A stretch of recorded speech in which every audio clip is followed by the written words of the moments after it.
서울시장을 뽑는 보궐선거 본투표가 7일 아침 6시부터 2천여 개 투표소에서 일제히 시작됐습니다. 사전투표율이 역대 재보궐선거 가운데 최고치를 기록한 데 이어 최종 투표율에도 관심이 쏠리고 있습니다. 공식 선거운동 마지막 날 후보자들은 한 표라도 더 얻기 위해 지역 곳곳을 누볐습니다.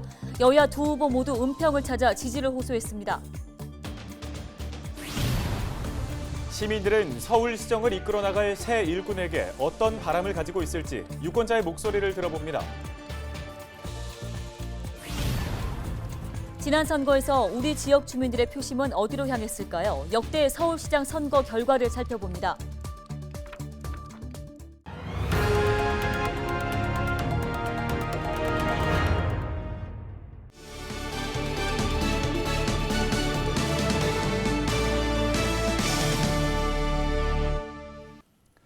시청자 여러분 안녕하십니까? 헬로티비 뉴스 서울입니다.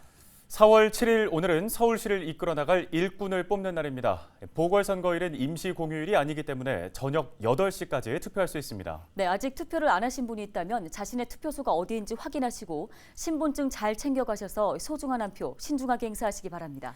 네, 헬로티비 뉴스 서울. 오늘은 투표소 현장, 또 유권자의 목소리 등 다양한 소식을 준비했는데요. 먼저 투표소에 나가 있는 저희 취재기자 연결해서 현재 상황 살펴보도록 하겠습니다. 네, 심다혜 기자.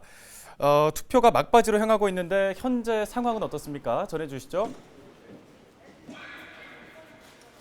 네, 현재 서울 양천구 투표소에 나와 있습니다. 오늘 새벽 6시에 시작한 본투표는 잠시 후인 저녁 8시에 마무리되는데요. 현재 제 뒤에는 막바지 투표가 진행 중인 모습입니다. 코로나19 방역수칙에 따라서 유권자들은 마스크와 비닐 장갑을 끼고 거리를 두며 줄을 서 투표에 나섰습니다. 사전투표와 달리 오늘 본투표는 주민등록상 지정된 투표소에서만 투표가 가능한데요. 소중한 한 표를 행사한 유권자들을 만나봤습니다. 직접 들어보시죠. 국민의 한 사람으로서 당연히 내 권리를 찾아서 온 거죠.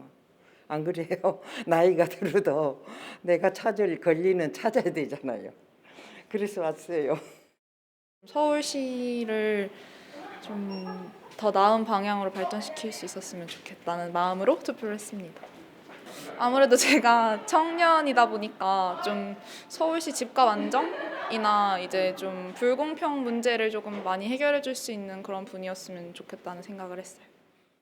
네, 선거에 대한 높은 관심 때문일까요? 사전투표는 역대 재보궐선거 가운데 최고치를 기록했습니다. 본투표는 어땠습니까? 이 시각 투표율부터 짚어볼까요?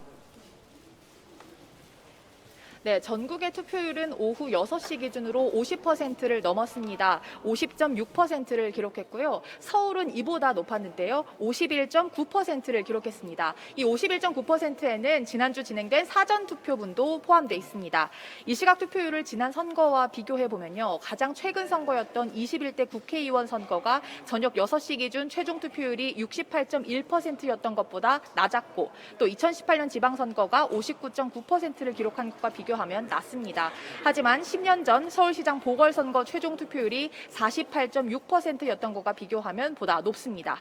지역별로 살펴보면 양천구는 54%로 서울 전체보다 높았고 은평구는 50.1%를 기록해 서울보다 낮았습니다. 투표는 약 1시간 뒤면 마감됩니다. 아직 투표를 하지 않은 유권자들은 투표소를 찾아서 소중한 한 표 행사하시길 바랍니다. 지금까지 양천구 투표소에서 헬로티비 뉴스 심다혜입니다.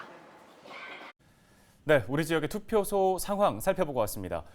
지금 이 시각 후보자들은 유권자의 선택을 기다리고 있을 텐데요. 네, 공식 선거운동 마지막 날 여야 두 후보는 은평을 찾아 막판 표심 잡기에 총력전을 벌였습니다. 손성혜 기자가 전해드립니다. 선거를 하루 앞둔 어제 여야 후보자들은 한 표라도 더 얻기 위해 지역을 누볐습니다.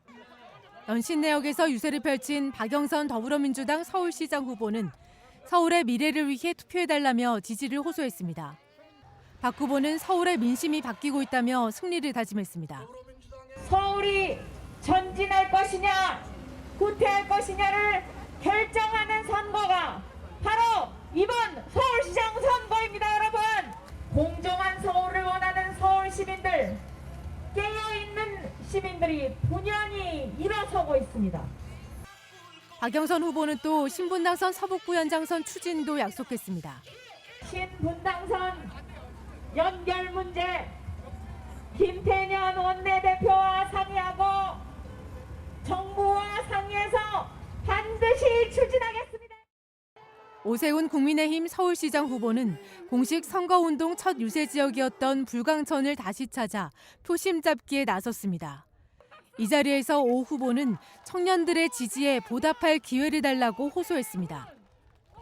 제가 서울시에 들어가서 첫날부터 명숙하게 서울부터 공정상생 반드시 정착시켜서 청년들의 지지가 이제 시작일 뿐이라는 사실을 반드시 입증해 내겠습니다.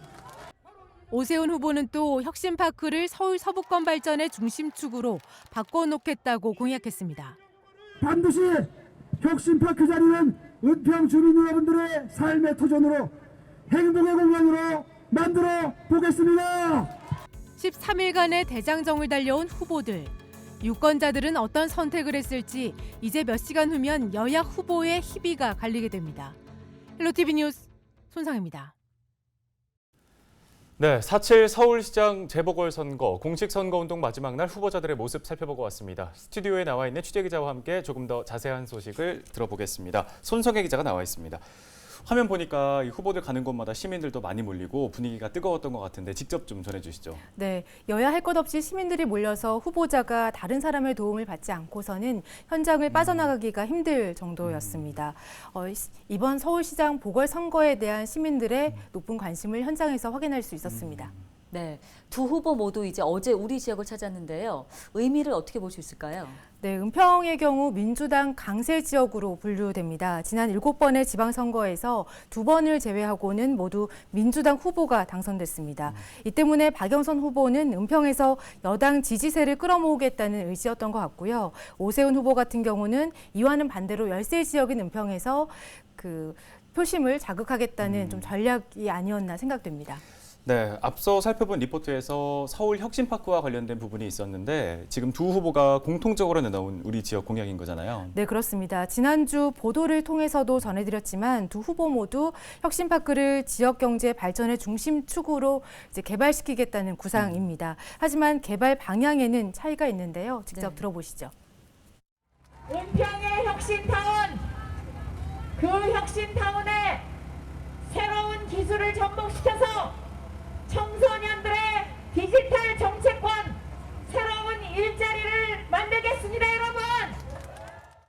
업무시설과 상업시설과 여가시설과 문화시설과 복지시설이 들어갈 수 있는, 그래서 은평 주민들이 행복하게 이용할 수 있는 그런 시설을 계획했었습니다. 네, 들어보니까 이제 두 후보가 제시하는 혁신파크의 청사진이 좀 많이 다른 것 같습니다. 무엇보다 주민들의 의견을 이게 어떻게 반영할 것인가 이 부분에 대한 고민이 있어야 하지 않을까 싶은데요. 네, 사실 은평 혁신파크는 현재 혁신 플랫폼으로 이미 여러 단체가 입주해 있습니다. 2년 전에는 서울기록원도 들어왔고요. 또 앞으로 서울시립대 은평 캠퍼스도 들어올 예정이지만 이 넓은 땅을 제대로 활용하지 못하고 있다는 지적이 끊이지 않는 상황입니다. 그 때문에 선거철만 되면 이 혁신파크가 이슈가 되는데요. 누가 당선되든 지역에선 개선을 요구하고 있는 현안 중 하나인 만큼 지역 주민들의 의견을 모으는 과정이 필요해 보입니다. 네. 네, 잘 알겠습니다. 오늘 관련 소식은 여기까지 듣겠습니다. 손성혜 기자였습니다. 수고하셨습니다.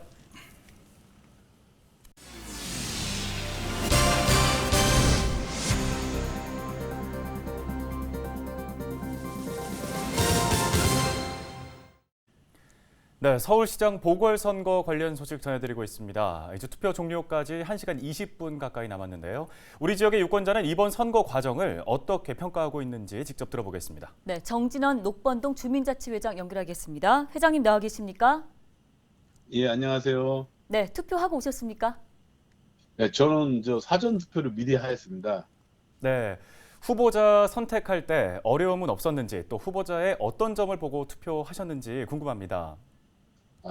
이번 선거에서는 다른 선거 때보다 더더욱 후보자 공약이 유권자의 전달을 잘 안 되어 선택에 어려움이 많이 있었습니다. 저는 후보자를 보면서 선거의 공약이 아닌 지킬 수 있는 공약을 누가 더 진실되게 하는 걸 보았습니다. 이번만큼은 본인이 약속한 공약을 꼭 지킬 수 있는 분이 당선되었으면 좋겠습니다.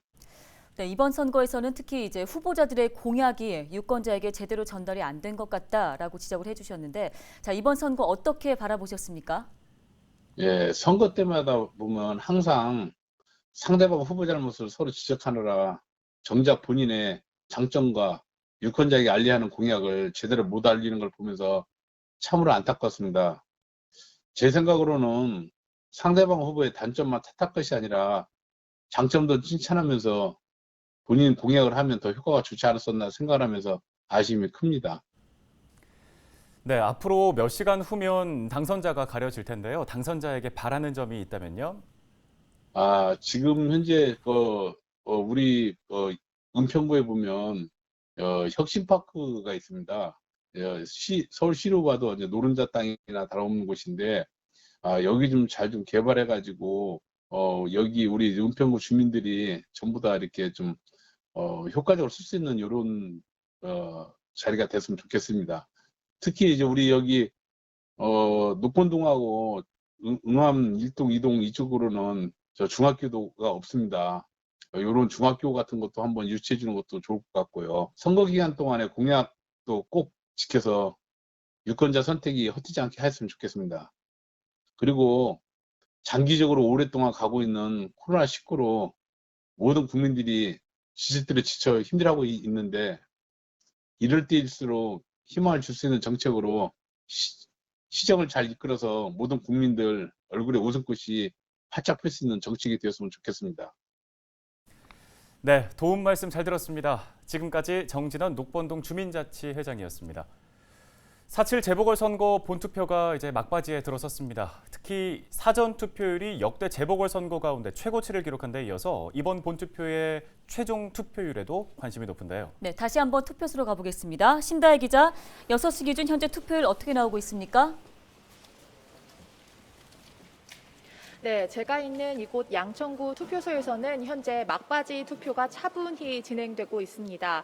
오늘 오후 6시 기준으로 전국의 투표율이 50%를 넘었죠. 전국 투표율 50.6%를 기록했습니다. 서울시장 보궐선거에는 약 437만여 명이 참여해서 투표율이 51.9%로 나타났습니다. 이 투표율은 역대 재보궐선거 중 최고치를 기록한 사전투표율을 합친 수치입니다.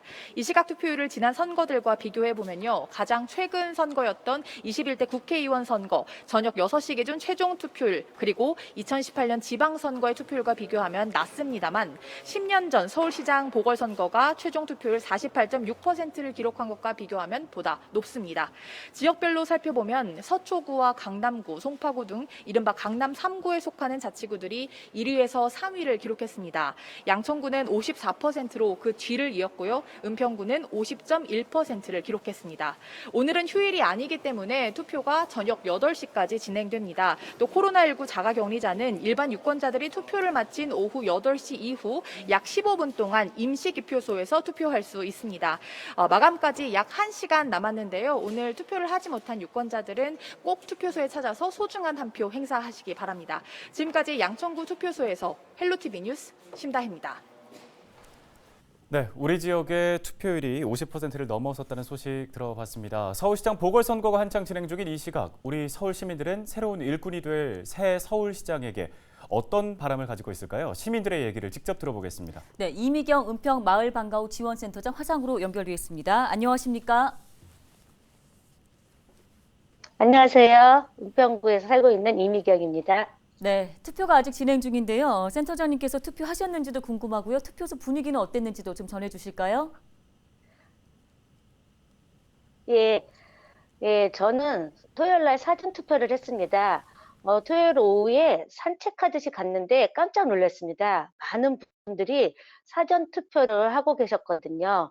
마스크를 쓰고 체온을 재고 실적으로 일회용 장갑을 사용하면서 안전하게 투표를 했습니다.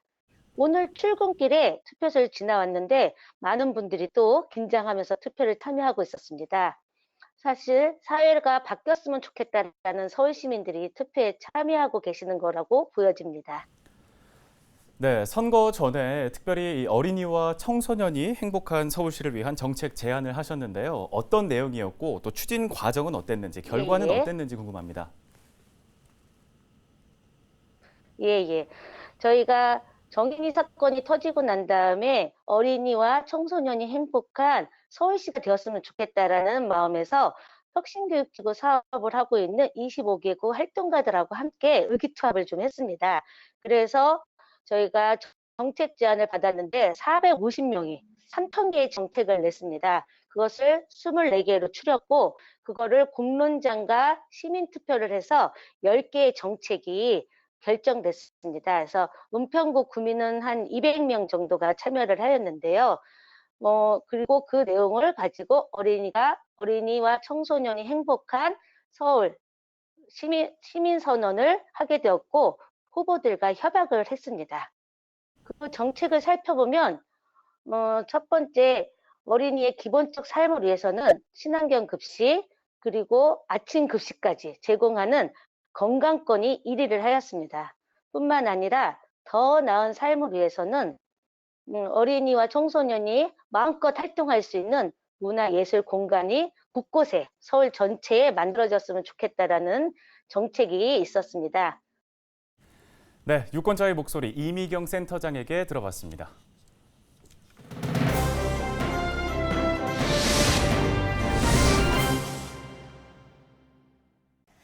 지금까지의 선거는 어땠을까요? 역대 선거 결과를 통해 우리 지역 주민들의 표심은 어디로 향했는지 알아보겠습니다.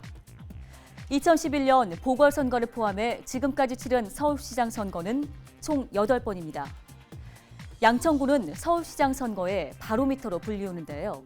지난 8번의 선거에서 양천구에서 가장 많은 표를 받은 서울시장 후보가 정당과 관계없이 당선됐기 때문입니다. 심지어는 득표율도 비슷합니다. 3년 전에 있었던 서울시장 선거 결과입니다. 박원순 당시 서울시장 후보가 52.8%, 김문수 후보가 23.3%의 득표율을 기록했는데 양천구의 결과도 거의 판박입니다. 10년 전 서울시장 보궐선거에서도 전체 득표율과 양천구의 득표율이 거의 비슷하다는 걸 확인할 수 있습니다. 또 후보 간의 초접전이었던 지난 2010년에도 1위와 2위 후보의 득표율은 0.2%포인트 내외의 차이를 보입니다. 자, 은평구는 어떨까요? 일명 민주당 텃밭으로 분류되는 은평구입니다. 총 8번 중 6번의 서울시장 선거에서 은평 유권자의 표심은 진보 성향의 서울시장 후보에게 쏠린 바 있습니다. 오세훈 후보가 재선에 성공했던 지난 2010년에도 은평에서는 이렇게 10,000표 가까운 차이로 민주당 한명수 후보가 오세훈 후보를 앞섰습니다. 자, 이번 보궐선거에서 양천과 은평 유권자들의 표심은 어디로 향하게 될까요? 양평구는 이번 시장 선거에서도 서울시장 선거의 바로미터가 될 수 있을지, 또 은평구는 민주당 텃밭이라는 수식어를 그대로 유지할 수 있을지 선거 결과가 주목됩니다.